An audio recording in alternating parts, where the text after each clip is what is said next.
नमस्कार साथियों। राजस्थान में जो जेईएन भर्ती के पेपर हो रहे हैं उन पेपरों में 11 फरवरी को जो मॉर्निंग शिफ्ट में पेपर हुआ था उस पेपर के आंसर की आज हम देखते हैं। तो आप देखिए इस प्रश्न पत्र में राजस्थान की कला, संस्कृति, भूगोल और राजस्थान से संबंधित जो भी जीके के प्रश्न हैं उन प्रश्नों पर हम चर्चा करते हैं। तो उन्हीं प्रश्नों की श्रृंखला में हम चलते हैं पहले प्रश्न के ऊपर।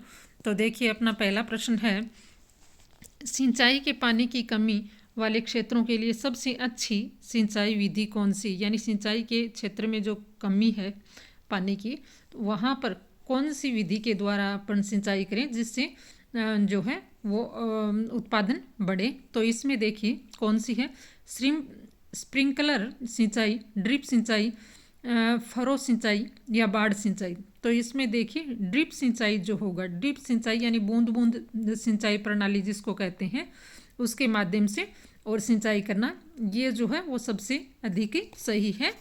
ड्रिप सिंचाई से इसमें कर सकते हैं।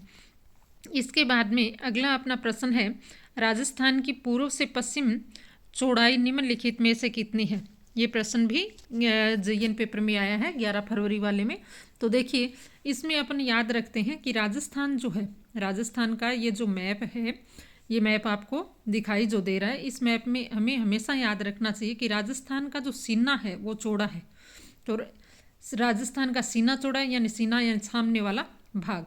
तो ये जो है राजस्थान का सीना जो है वो चौड़ा है, तो इसकी 869 है। अगर अपन को उत्तर और दक्षिण से पता है 826 है ये, और सीना चौड़ा है तो इसमें देखिए 869 किलोमीटर जो है वो राजस्थान की पूर्व से लेकर के और पश्चिम तक जो है वो लंबाई यानी चौड़ाई है। तो इसमें 869 जो है वो सही आंसर होगा। अगला अपना प्रश्न है, राजस्थान के निम्नलिखित में से किस चरण में मत्स्य संघ का वृहद राजस्थान में विलय हुआ था। तो देखिए ये 5वें चरण में हुआ था जो 15 मई 1949 को हुआ था। मत्स्य संघ जो है उसका विलय कर दिया गया था। मत्स्य संघ कौन सा, पहला जो चरण था, फर्स्ट जो चरण था जिसमें ABCD जिले थे, कौन कौन से, अलवर, भरतपुर, करौली और धौलपुर, ये जो जिले थे मत्स्य संघ में थे। और इनका विलय जो है वो राजस्थान में 5वें चरण में 15 मई 1949 को हुआ था। नेक्स्ट प्रश्न पर चलते हैं हम। ये है, निम्नलिखित में से कौन सा राजस्थान में सिंचाई और पेयजल जलापूर्ति बांध नहीं है। सिंचाई और पेयजल की जलापूर्ति का बांध नहीं है ये पूछा है। तो देखिए गोयनका प्रसाद बांध, पीपलाद बांध, हमजा बांध या रामगढ़ बांध।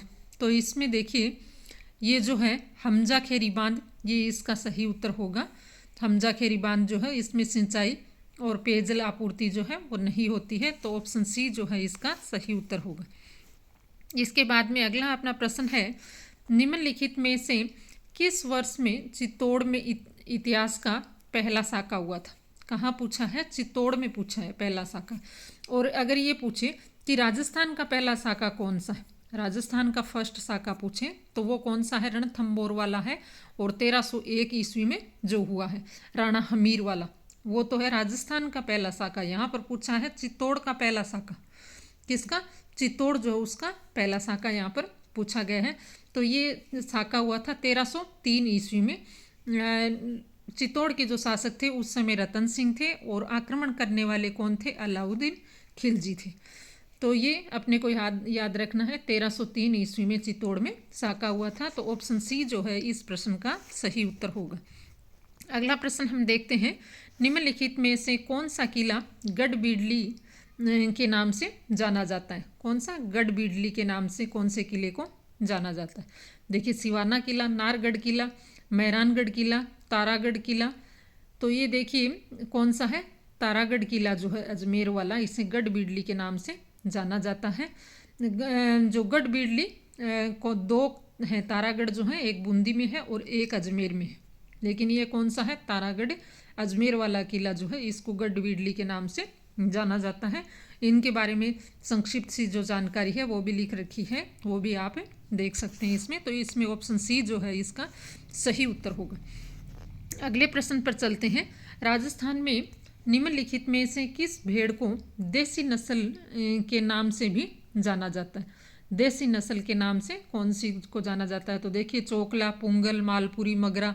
तो देखिए चोकला जो उसे तो कहा जाता है भारतीय मेरिनो, और देसी नस्ल मालपुरी जो नस्ल है उसको कहा जाता है, कौन सी? मालपुरी जो है उसको देसी नस्ल कहा जाता है। तो ऑप्शन सी जो है ये इसका सही उत्तर है, मालपुरी जो है इसको देसी नस्ल कहा जाता है। देखिए चोकला भेड़ के बारे में हम देखते हैं अपने कौन सी है चोकला, इससे भारतीय मेरिनो ऊन की अच्छी किस्म देती है ये भेड़।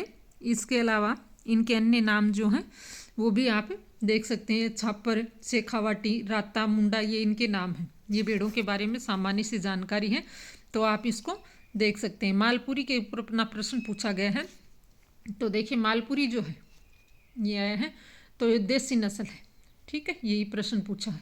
और इनका जो क्षेत्र कौन सा है? मालपुरा टोंक है, ठीक है।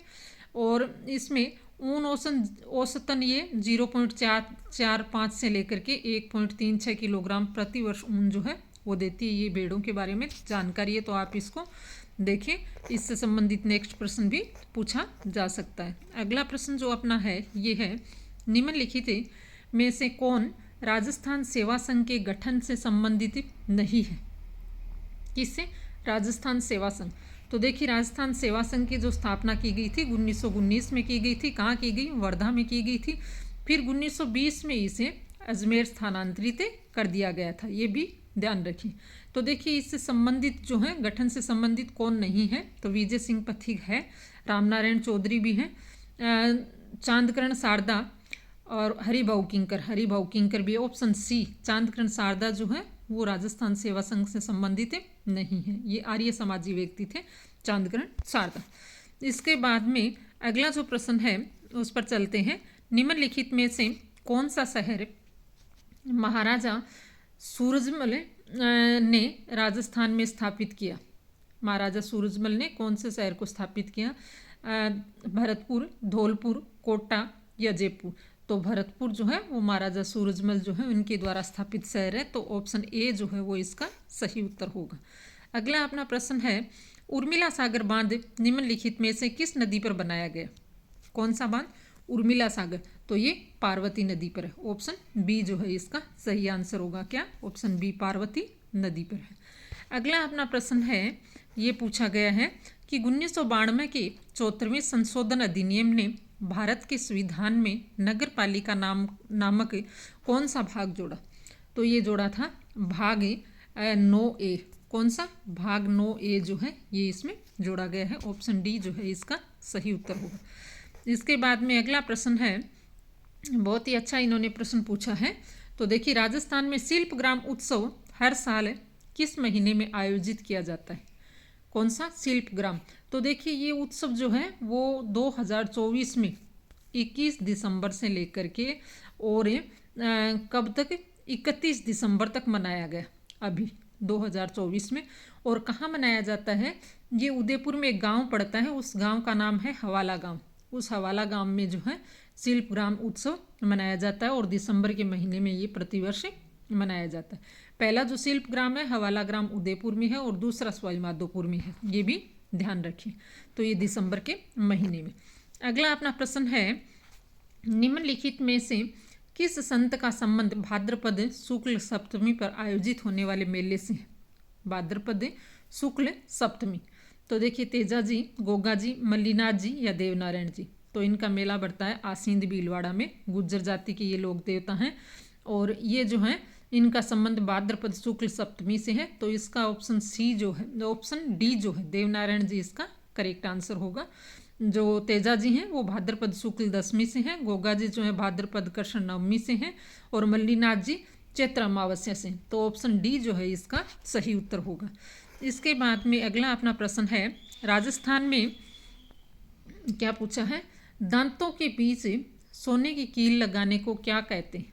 ठीक है, सोने की कील जो लगाई जाती है उसको क्या कहते हैं? चूंप, बोरला, हमेल, दामना। तो देखिए इसमें ऑप्शन ए जो है उसको चूंप कहा जाता है। देखिए अपने दांत होता है, दांत के ऊपर एक ऐसे बिंदी से लगाते हैं, ठीक है, यानी सोने का अंकन किया जाता है एक इस तरीके से, तो उसको क्या कहा जाता है? चूंप कहा जाता है।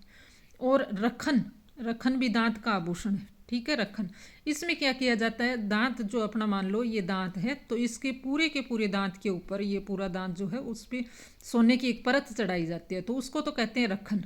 और ये जो छोटी सी बिंदी लगाई जाती है, बिंदी सी, तो उसको कहते हैं चूंप। तो दांतों के अंदर कौन सा है, चूंप है। बोरला जो है वो सिर का आभूषण है, हमेल जो है गले का है, दामना जो है वो अंगुली का है, ये भी याद रखें। इसके बाद में अगला अपना प्रश्न है, 1974 में नगर पालिका प्रशासन में बजट या सुधार समिति के अध्यक्ष कौन थे, कब, 1974 में। तो इसमें देखिए गिरिजापति मुखर्जी हैं, ऑप्शन सी जो है इसका सही उत्तर होगा, गिरिजापति मुखर्जी। फिर अगला अपना प्रश्न है, ये इसके बारे में आप डिटेल से देख सकते हैं, 1974 में जो समिति बनी थी उसमें। फिर है, निम्नलिखित में से कौन सा मरुस्थलीकरण की रोकथाम का तरीका नहीं है, यानी मरुस्थल को रोकने का तरीका नहीं है। तो देखिए इसमें हरित पट्टी द्वारा पूर्वी राजस्थान में मरुस्थल के विस्तार को रोकना, ये तो है। स्थानीय वृक्ष किस्मों की व्यापक सामाजिक वानिकी और कृषि वानिकी, इसके द्वारा भी रोका जा सकता है। जल और मृदा संरक्षण के लिए उपयुक्त पौधों की किस्मों की कटाई पर पूर्ण प्रतिबंध, ये भी है, यानी मृदा क्षरण को रोक सकता है, ठीक है, मरुस्थलीकरण को रोक सकता है। जल हानि से बचने के लिए रेतीली मिट्टी पर वृक्षारोपण को हतोत्साहित, ये देखिए हतोत्साहित करना, ये नहीं है, ऑप्शन डी इसका सही उत्तर होगा। कौन सा, ऑप्शन डी। नेक्स्ट अपना प्रश्न है, ये देखिए इसके बारे में आप पढ़ सकते हैं। तो निम्नलिखित में से राजस्थान में पद्म विभूषण पुरस्कार विजेता कौन है, कौन पद्म विभूषण विजेता पूछा गया है, तो doctor Mohan Singh Mehta, option D जो है इसका सही उत्तर होगा। अगला अपना प्रश्न है, ये इनके बारे में देख लीजिए, पद्म विभूषण जिन जिन व्यक्तियों को मिला है उनके बारे में, डॉक्टर जो मोहन सिंह मेहता हैं उनके बारे में भी ये डिटेल दी गई है, आप इसको पढ़ सकते हैं। अगले पेपर में इससे संबंधित कोई और प्रश्न जो है वो भी पूछा जा सकता है। अगला प्रश्न है अपना, राजस्थान की श्रीमती लक्ष्मी कुमारी चुंडावत को निम्नलिखित में से किस क्षेत्र में पद्मश्री मिला, कौन से क्षेत्र में। तो लक्ष्मी कुमारी चुंडावत किससे संबंधित है, देखिए सामाजिक कार्य, सिविल सेवा, साहित्य और शिक्षा, व्यापार और उद्योग, तो ये किससे हैं, साहित्य और शिक्षा से। तो देखिए इनकी रचनाएं हैं, मांजल रात, एमोलक बातां, केरे चकवा बात, गजबण, ये सारी की सारी कौन किसकी हैं, लक्ष्मी कुमारी चुंडावत की हैं। और साहित्य और शिक्षा से संबंधित इनको क्या मिला था, पद्म भूषण, वो पद्मश्री जो है वो मिला हुआ है, ऑप्शन सी जो है ये इसका सही उत्तर होगा। अगला अपना देखिए इनके बारे में आप देख सकते हैं कि किन को पद्मश्री जो अवार्ड मिला हुआ है, तो ये सारे के सारे व्यक्ति जो हैं ये भी आप याद रखें। नेक्स्ट प्रश्न जो है वो इनके ऊपर बन सकता है। गंगानगर और हनुमानगढ़ क्षेत्र का मैदान निम्नलिखित में से किस नदी से बना हुआ है, कौन सा, गंगानगर और हनुमानगढ़ का। तो उस साइड में कौन सी है कि नदी बहती है, मृत नदी जिसको कहते हैं, घग्गर नदी जिसको कहते हैं, तो घग्गर, यहाँ पर घग्गर नदी जो है ये है।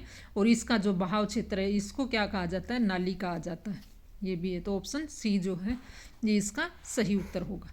अगला अपना प्रश्न है, राज्य स्तर पर चुनाव आयोग को निम्नलिखित द्वारा सहायता प्रदान की जाती है। चुनाव आयोग जो है उसको राज्य स्तर पर जो कौन सहायता प्रदान करता है, तो इसमें देखिए मुख्य निर्वाचन अधिकारी जो है वो सहायता प्रदान करता है, ऑप्शन बी जो है वो ये सही होगा इसमें, ऑप्शन बी।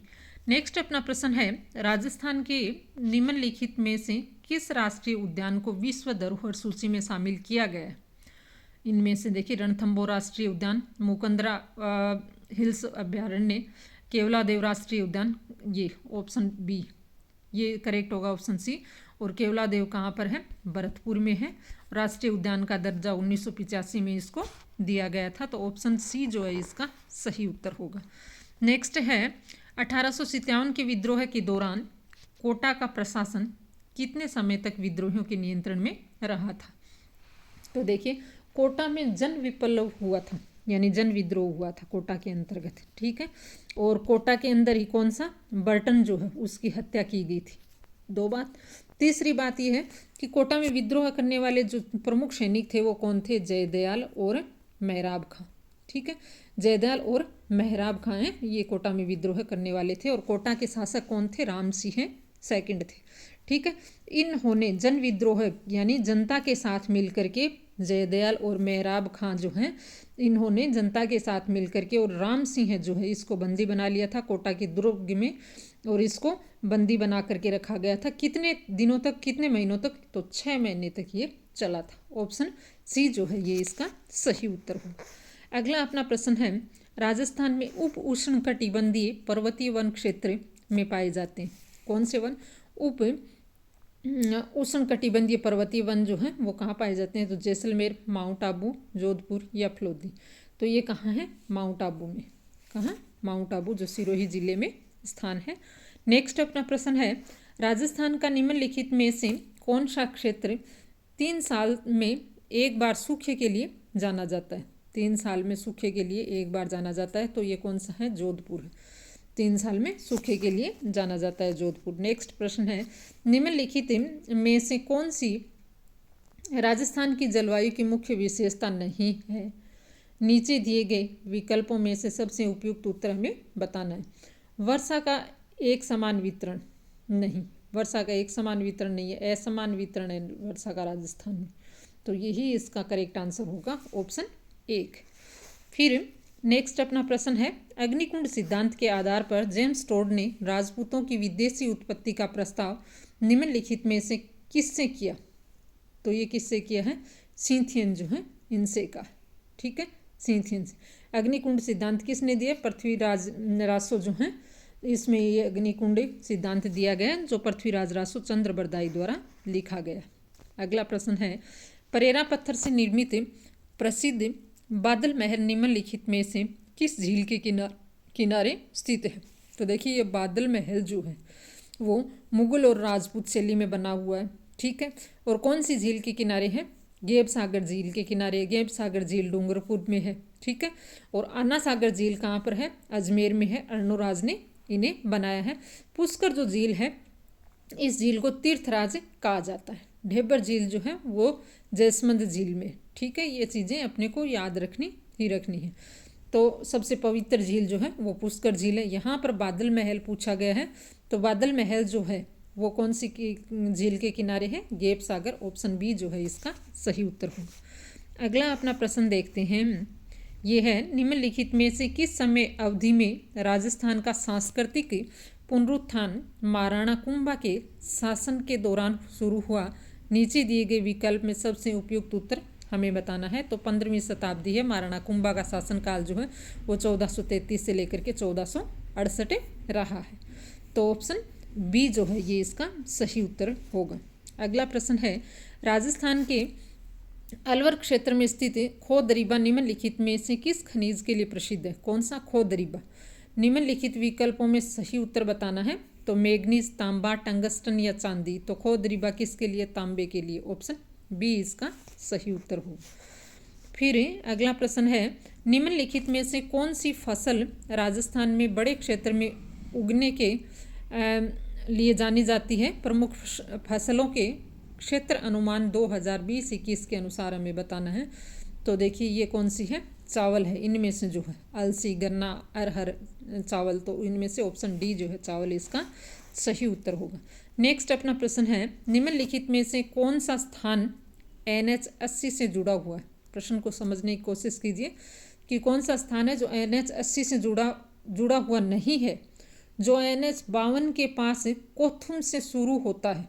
कौन सी जगह से? कोथुम जो है यहाँ से शुरू होता है और राजस्थान में NH 44 में मिल जाता है।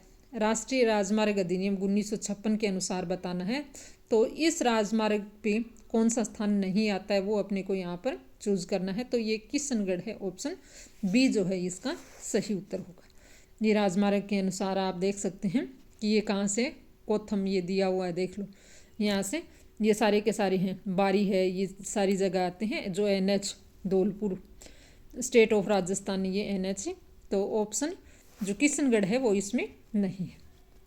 अगला प्रश्न है अपना कथन 1 है, राज्य मानवाधिकार आयोग के अध्यक्ष और सदस्यों की नियुक्ति मुख्यमंत्री द्वारा की जाती है। कथन 2 है, राज्यपाल द्वारा हटाया जा सकता है। तो देखिए इसमें आंसर होगा कथन 1 और कथन 2 दोनों असत्य है। ठीक है, ये ऑप्शन बी इसका सही उत्तर होगा। नेक्स्ट प्रश्न है अपना, ये है, ये इसके बारे में आप पढ़ सकते हैं, राज्यपाल के बारे में, इनके बारे में। राजस्थान में कृषि में जल संरक्षण के लिए निम्नलिखित में से किस सिंचाई पद्धति को प्रोत्साहित किया जाता है? तो इसमें देखिए कौन सी है, स्प्रिंकलर विधि। ऑप्शन ए जो है वो इसका सही उत्तर होगा। फिर इसके बाद में अगला अपना प्रश्न आता है, देखिए, वे रचनाएं जो किसी व्यक्ति और वंश की उपलब्धियों और घटनाओं पर प्रकाश डालती हैं क्या कहलाती हैं? प्रकाश डालती हैं तो वो क्या प्रकाश ही कहलाती हैं। ऑप्शन बी, ठीक है, ऑप्शन बी जो है इसका सही उत्तर होगा। अगला अपना प्रश्न है, ये है, पूर्वी राजस्थान में पाई जाने वाली सबसे अधिक उत्पादक मिट्टी है, क्या है? पूर्वी राजस्थान में पाई जाने वाली सबसे अधिक उत्पादक मिट्टी है। नीचे दिए गए विकल्पों में निम्नलिखित में से उपयुक्त उत्तर अपने को बताना है। तो पूर्वी राजस्थान के अंतर्गत कौन सी मिट्टी है? जलोढ़ मिट्टी है, और ये एक ऐसी मृदा है जो नदियाँ जो हैं वो बहा कर के लाती हैं इस मिट्टी को, तो ये जलोढ़ मृदा जो है वो इसमें सही उत्तर होगा। अगला अपना प्रश्न जो है उसको देखते हैं। तो ये प्रश्न पत्र जो है वो JN सिविल डिप्लोमा वालों का है, जो 11 फरवरी 2025 को पेपर हुआ था, मॉर्निंग शिफ्ट का पेपर है। तो इसमें जितने भी राजस्थान की कला, संस्कृति और इतिहास से संबंधित प्रश्न थे उन प्रश्नों पर अपन ने चर्चा की है, और इनमें से आपके कितने प्रश्न सही होते हैं वो आप देख सकते हैं। तो वीडियो अगर आपको अच्छा लग रहा है तो इसे लाइक, शेयर और सब्सक्राइब अवश्य करें। नेक्स्ट पेपर के साथ हम मिलते हैं, तब तक के लिए धन्यवाद।